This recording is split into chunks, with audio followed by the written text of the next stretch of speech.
Selamat pagi anak-anak. Kita akan belajar firman Tuhan melalui buku renungan pagi anak, Identitas. Hari ini tanggal 15 September, judul renungan kita, Bertindak dengan Bijaksana. Mari kita awali dengan doa. Bapa di surga, kami akan belajar firman Tuhan. Tolong kami supaya kami dapat memahami firman Tuhan.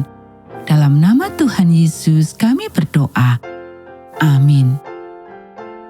Anak-anak, ayat inti renungan pagi kita hari ini diambil dari kitab Filipi pasal 3 ayat 13 dan 14. Saudara-saudara, aku sendiri tidak menganggap bahwa aku telah menangkapnya, tetapi ini yang kulakukan. Aku melupakan apa yang telah di belakangku dan mengarahkan diri kepada apa yang di hadapanku dan berlari-lari kepada tujuan untuk memperoleh hadiah, yaitu panggilan surgawi dari Allah dalam Kristus Yesus. Sebelum kita meninggalkan perintah ke-9, perintah yang telah menunjukkan kepada kita lebih dari sekedar tidak berbohong, mari kita melihat sedikit ke bawah. Lihatlah ke depan, di mana matahari bersinar menembus awan dan pengampunan yang diberikan dan diterima telah bekerja. Lihatlah sukacita dari kehidupan yang otentik, jujur kepada Tuhan, diri sendiri, dan orang lain. Maafkan dan lupakan. Demikianlah yang sering kami katakan. Seolah-olah hal itu tidak pernah terjadi. Ada kebenaran dalam hal ini. Dalam kitab kehidupan Allah, begitu dosa ditutupi oleh darah Yesus, maka dosa itu hilang. Kita berdiri di hadapannya dalam keadaan bersih, seolah-olah kita tidak pernah berdosa sama sekali. Tetapi, kita belum berada di surga. Kita bukanlah ahli seperti yang dikatakan Paulus.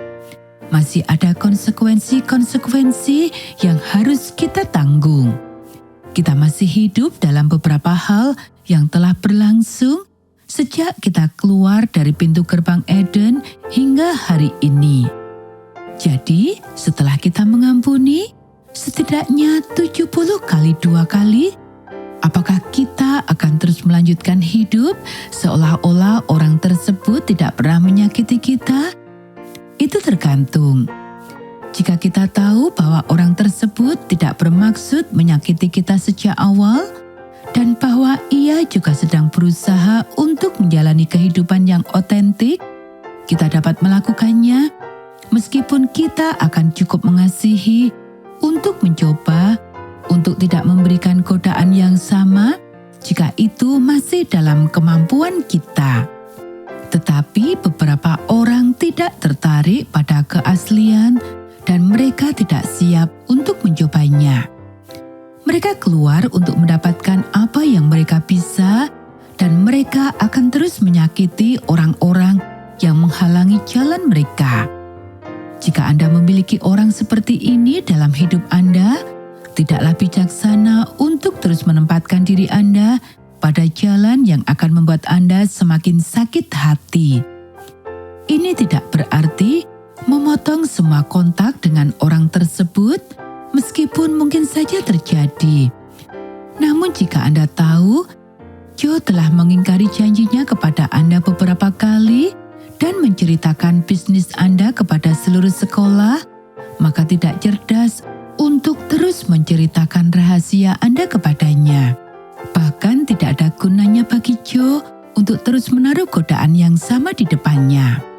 Jadi kita melepaskan utang, menyerahkan orang tersebut dan dosanya ke dalam tangan Tuhan yang penuh kasih, dan kita melanjutkan hidup kita dalam kebebasan, tetapi kita melangkah dengan bijaksana, selalu mencari bimbingan dari Tuhan dan dari orang-orang yang saleh.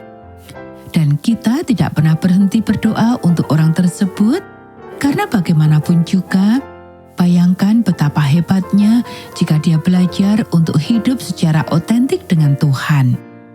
Anak-anak, demikianlah renungan pagi kita hari ini. Mari kita akhiri dengan doa. dengan tujuan tertinggi yang dapat saya bayangkan, dan lebih tinggi dari itu juga, mata saya tertuju padamu. Saya terus maju, meninggalkan beban-beban yang telah menyeret saya ke bawah. Saya memilih untuk mengampuni, untuk hidup dalam kebenaran, untuk berbalik dari kebohongan, penipuan, dan kepura-puraan.